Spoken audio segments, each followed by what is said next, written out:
Hey guys, so today we are here at our vet in Rolla, Missouri. We have Soykes in the trailer in Lakota, and we're gonna get Soykes' stitches out and she's gonna get her follow-up appointment and get checked out.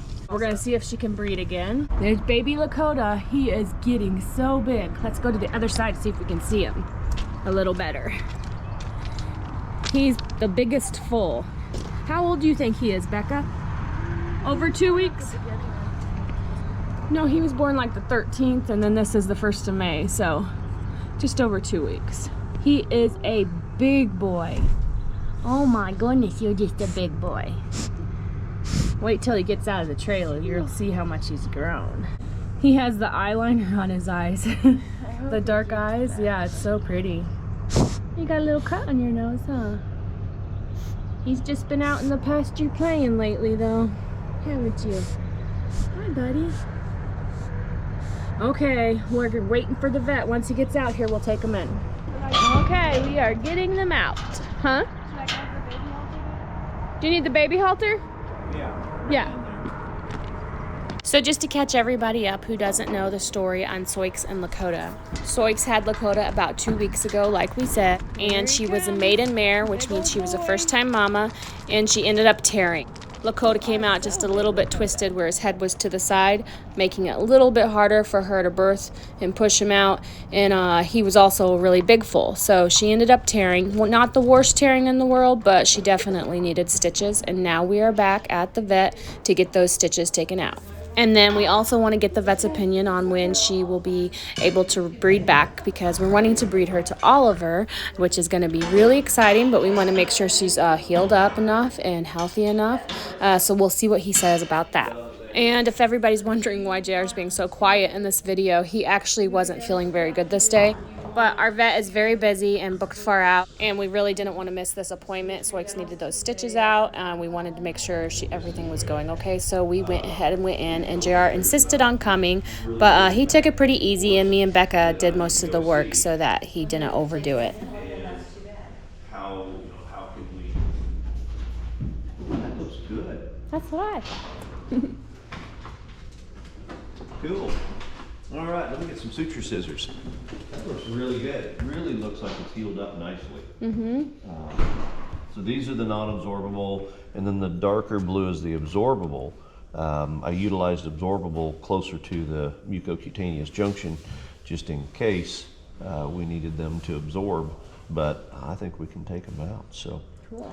Nice. That really has healed up very, very well. Mm-hmm. So cool. So the Good. next time she comes in heat, is she clear to breed? It looks pretty good. I'd like it to have about a month of rest or so before we do anything, just to let that tissue remodel. A month of rest from now, or from a month of rest from when he was born? Yeah, this has been what, 2 weeks or so.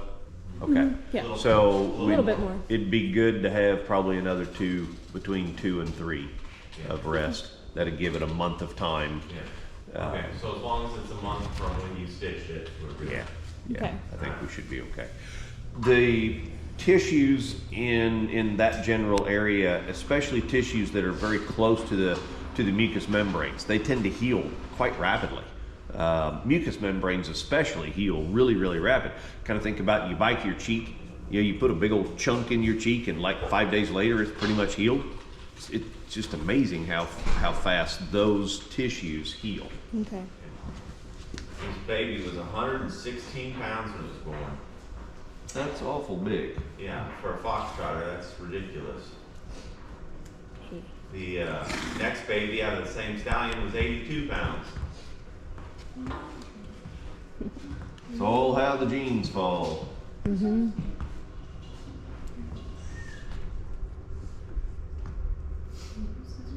I don't know.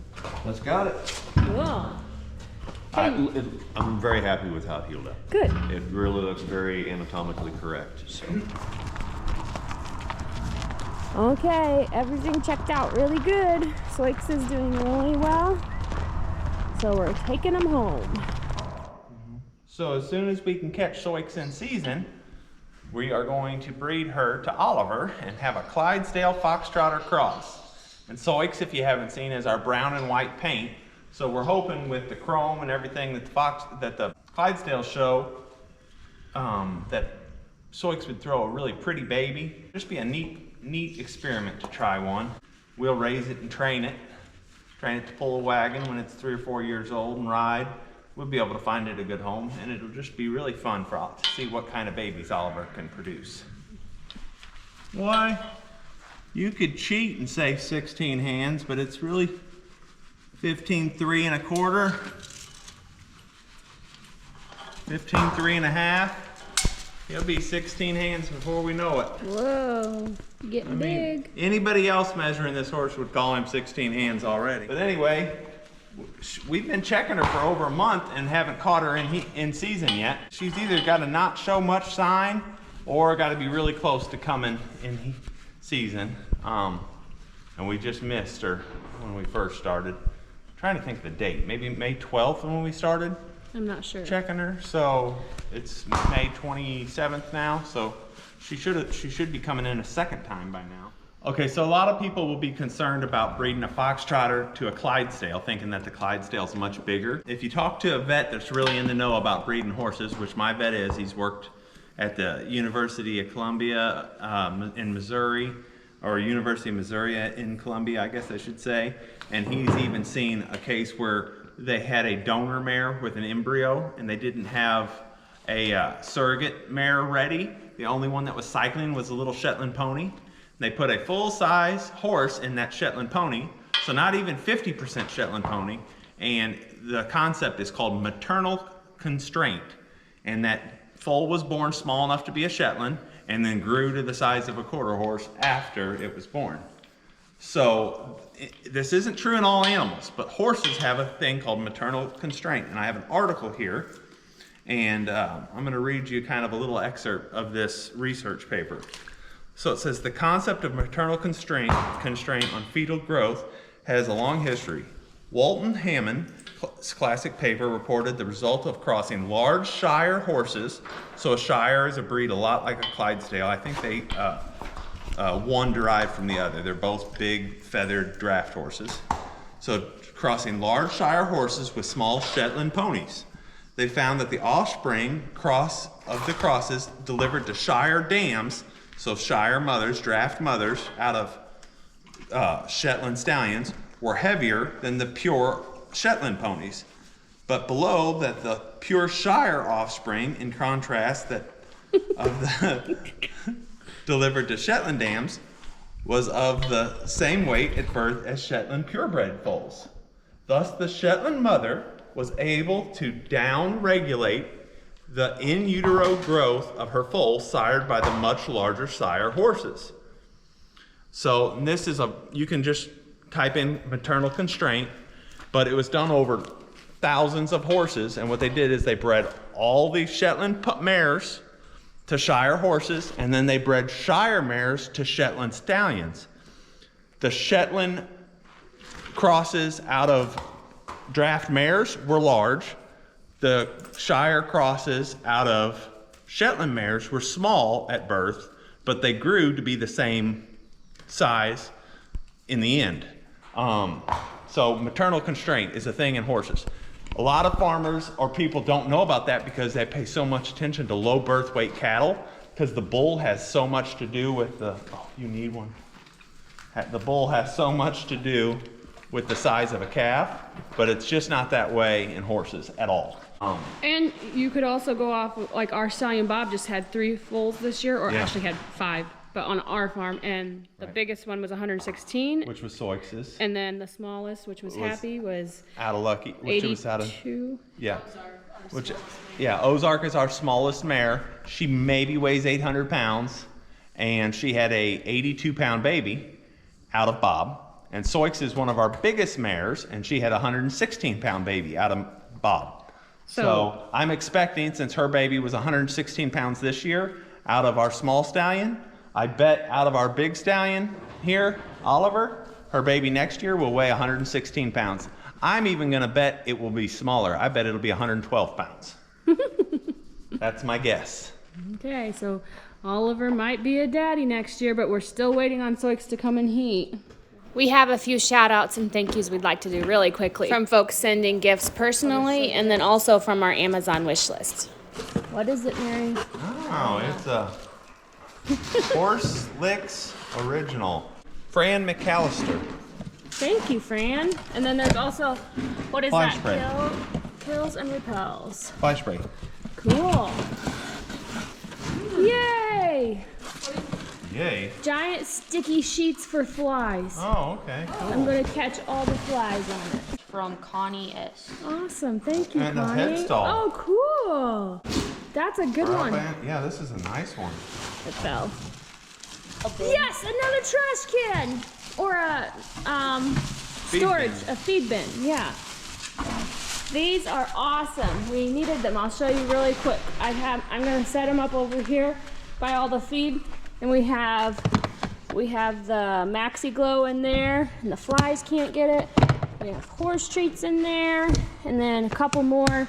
I have some other like minerals and different things we're gonna put in. Yeah, Amazon's good at A that. lot more wormers. Really? Yeah. I think we have enough to do the whole herd of horses again. So, We have and it's almost time. 4 in there. So it's perfect. Jeanette Moon. Thank you, Jeanette. And there's 4 4 warmers. Quest wormers. Yay. More fly traps. Yes. Whole box of them. Yes. That's probably what that is too. So the fly traps are from Jeanette too? Yeah, it's all from the same person. Oh, I hope these work good. Yep, orange. Thank you so much. Did it say who it's from? Barbara L. Knoll. These are good reels. Like for the electric fence? Yeah. Whoa. Oh, it's more electric fence. I wonder who got that. That's awesome. Cool. Cool.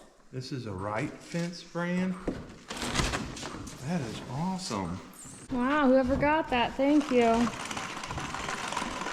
That's good. And So- they're smaller than the other reels too, which is so nice. They'll be easier to handle. So we have a couple, but we actually needed more so people want to know what we're using stuff for. So that's going to be used for rotating the sheep and the horses. We're going to try rotating the horses now, I think, right? We're trying to get set up to where we can.